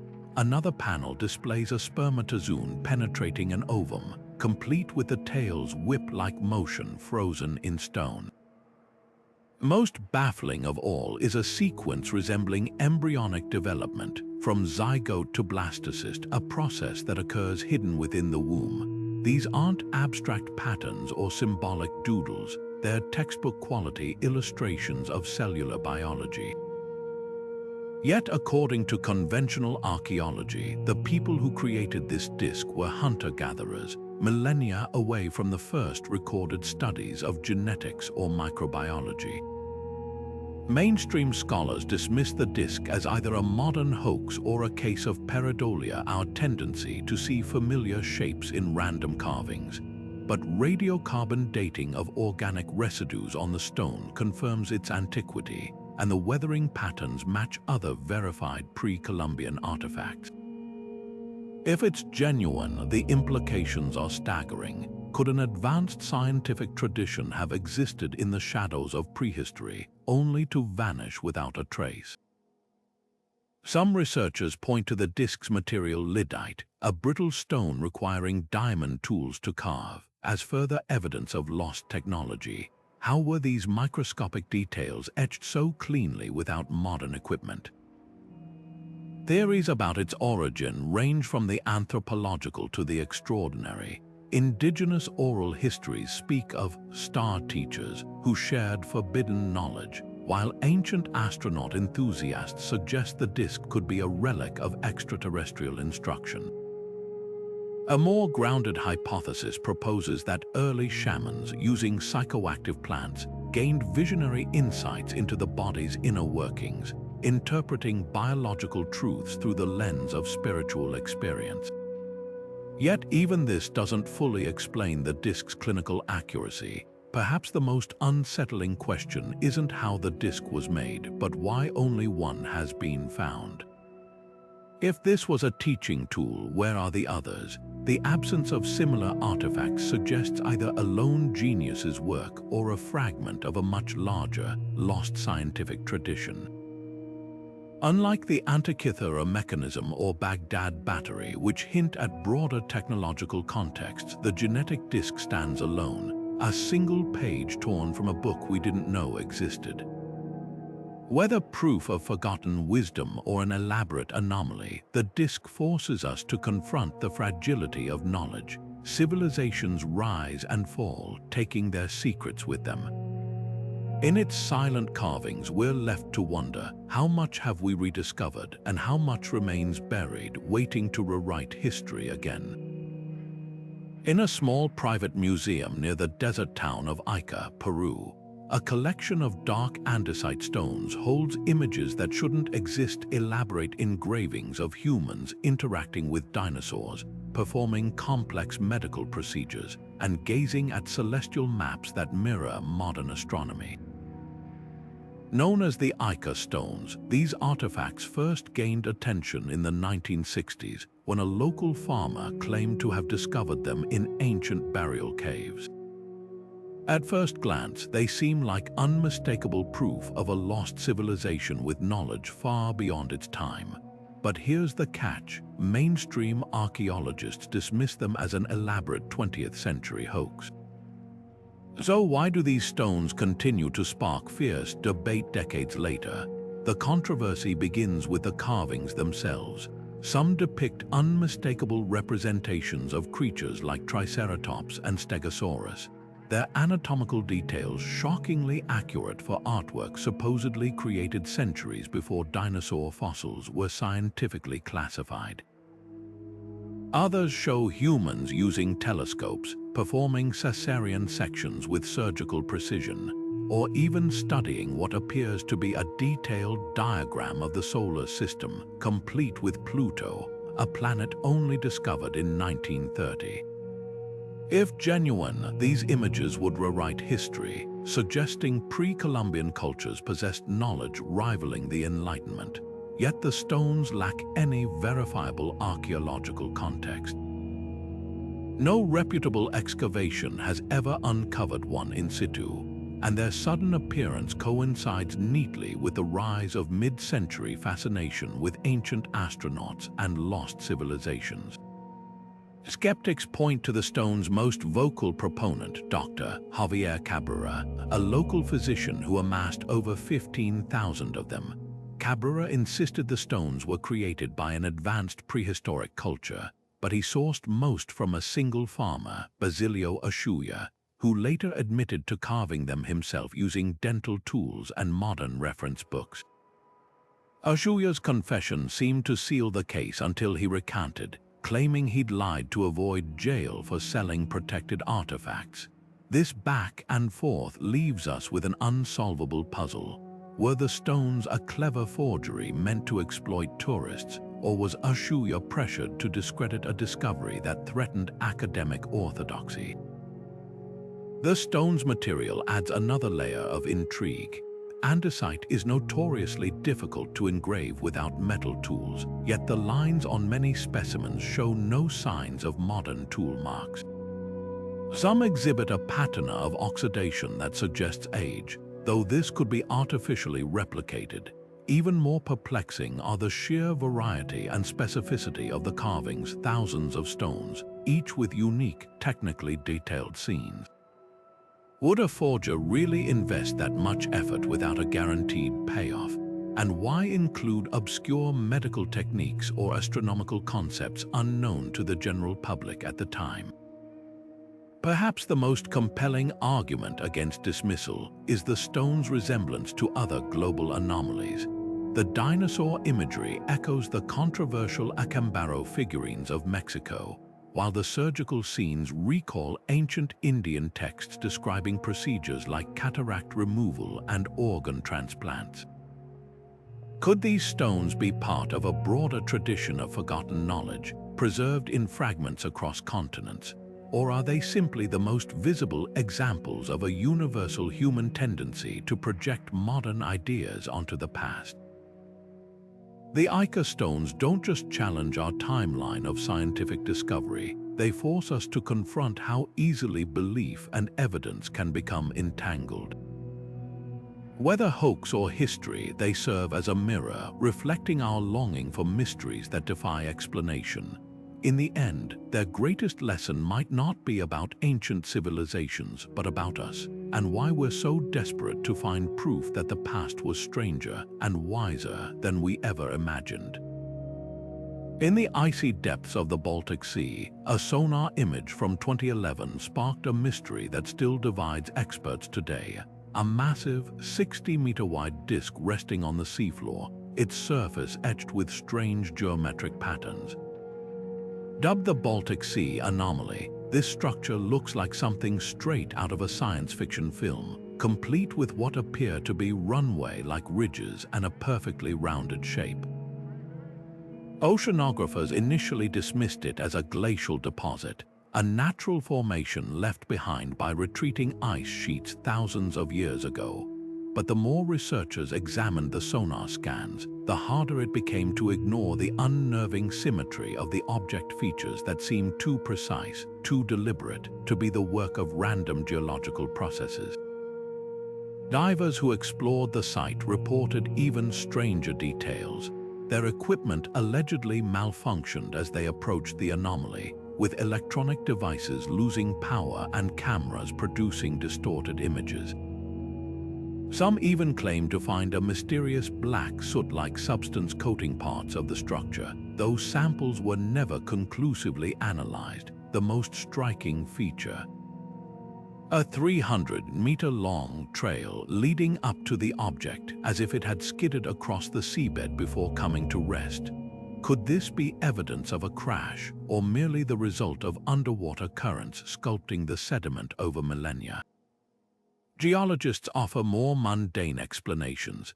They point to similar sonar anomalies, worldwide natural formations like underwater volcanoes, methane vents, or even ancient shipwrecks encrusted with minerals. The Baltic Sea is littered with glacial erratic boulders, rocks carried and dropped by ice sheets, which can take on surprisingly geometric shapes. The ramp might be a moraine, a pile of debris pushed along by a glacier, while the disc-like appearance could result from sedimentation patterns or sonar distortion. After all, water pressure and mineral deposits can warp how sound waves reflect off objects, creating optical illusions on scans. Yet the anomaly's defenders counter with troubling inconsistencies. Why does the object's composition register as metallic on some instruments, unlike the surrounding rock? If it's a glacial deposit, why does it lack the typical jagged edges seen in other underwater formations? And perhaps most puzzling of all, why does its shape so closely resemble the Millennium Falcon from Star Wars, a detail that's fueled endless pop culture comparisons? The debate often boils down to a clash of perspectives. Scientists demand verifiable data, core samples, chemical analysis, and peer-reviewed studies before entertaining extraordinary claims. Meanwhile, enthusiasts argue that mainstream researchers are too quick to dismiss anomalies that don't fit conventional models. The truth might lie somewhere in between. History has shown us that some of humanity's greatest discoveries began as dismissed oddities, from meteorites to plate tectonics. Whether a relic of a forgotten civilization, a bizarre geological fluke, or something even more enigmatic, the Baltic Sea anomaly forces us to confront how much of our planet's depths remain unexplored. In an era where we've mapped the surface of Mars in greater detail than our own ocean floor, it's a humbling reminder that Earth still holds secrets waiting to surface.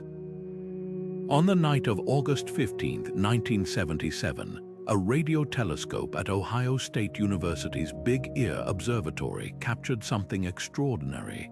A burst of sound so powerful and precise it sent astronomer Jerry Amon scrawling, "Wow." In red ink on the printout, this wasn't just background cosmic noise. The signal, lasting exactly 72 seconds, blasted through the hydrogen line frequency of 1420 MHz, a channel scientists had long theorized would be ideal for interstellar communication. The numbers and letters on Amon's printout spelled out a sequence so statistically improbable that even decades later, no natural explanation fully accounts for it. Here was a signal that matched all the criteria for an intentional transmission: narrow band, focused, and unlike anything the cosmos typically produces. What makes the WOW signal so tantalizing isn't just its mysterious origin, it's the way it vanished without a trace. Despite repeated scans of the same patch of sky in the constellation Sagittarius, the signal never repeated. Modern telescopes with far greater sensitivity, like the SETI Institute's Allen Telescope Array, have listened for echoes of that singular burst to no avail.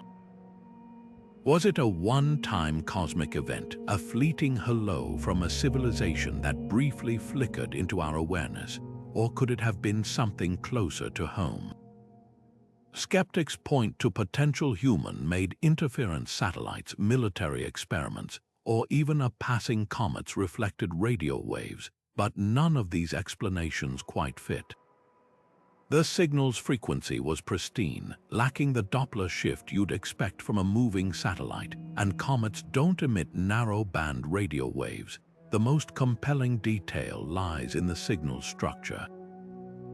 It wasn't random static, but a series of alphanumeric values, 6 equage 5, representing its intensity over time. This pattern peaked at 30 times the background noise, a spike so sharp it defied known astrophysical phenomena.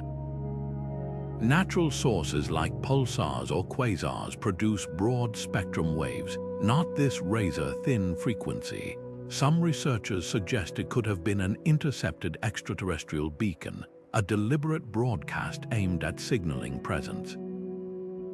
If so, it raises a haunting question: did someone or something call out only for us to miss our chance to reply?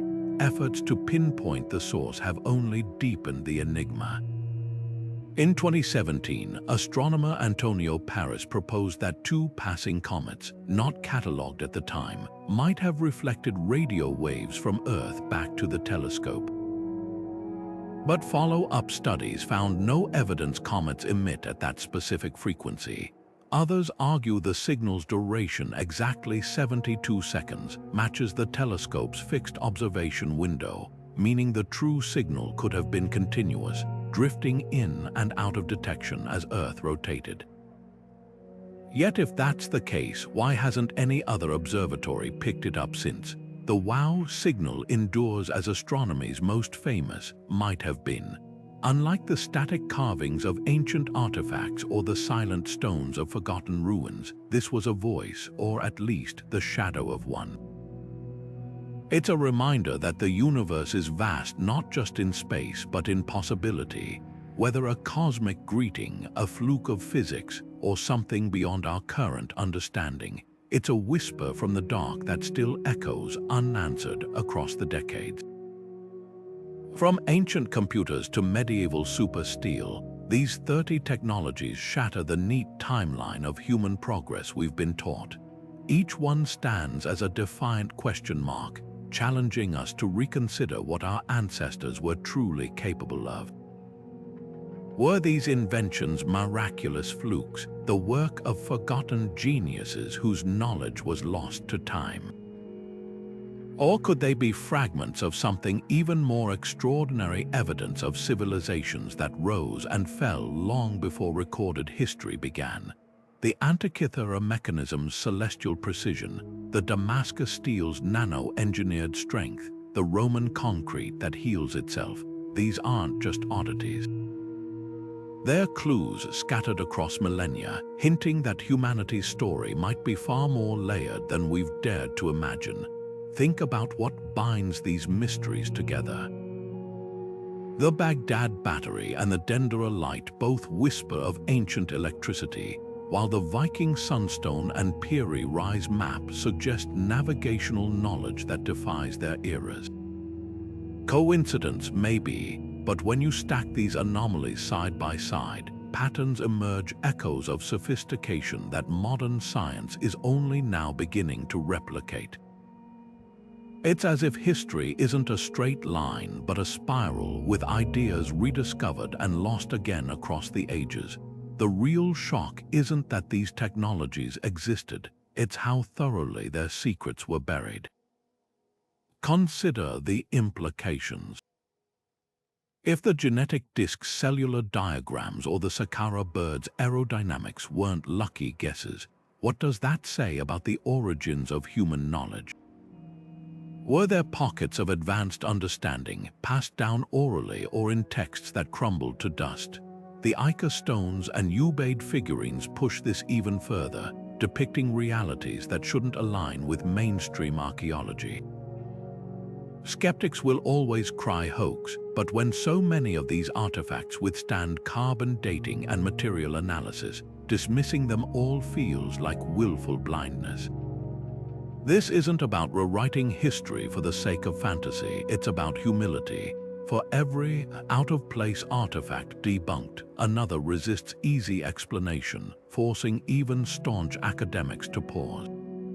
The Koso artifact's spark plug in ancient rock, the iron pillar's uncorrodable metal, the Longyu cave's impossible scale, these aren't just footnotes. They're invitations to dig deeper, to question assumptions, and to accept that the past might hold surprises we're not yet equipped to understand. Perhaps the most thrilling part isn't the answers, but the questions themselves. What if the Antikythera mechanism wasn't unique? What if Greek fire's recipe still lies hidden in some forgotten manuscript? Every mystery solved opens the door to 10 more, reminding us that exploration isn't just about the future, it's about reclaiming fragments of a past we've only glimpsed. So which of these discoveries left you reeling? Drop your thoughts below and let's keep the conversation alive. Don't forget to hit subscribe, because the deeper we dig, the stranger and more wonderful history becomes. The truth isn't always hidden in shadows. Sometimes it's staring right at us, waiting for the right moment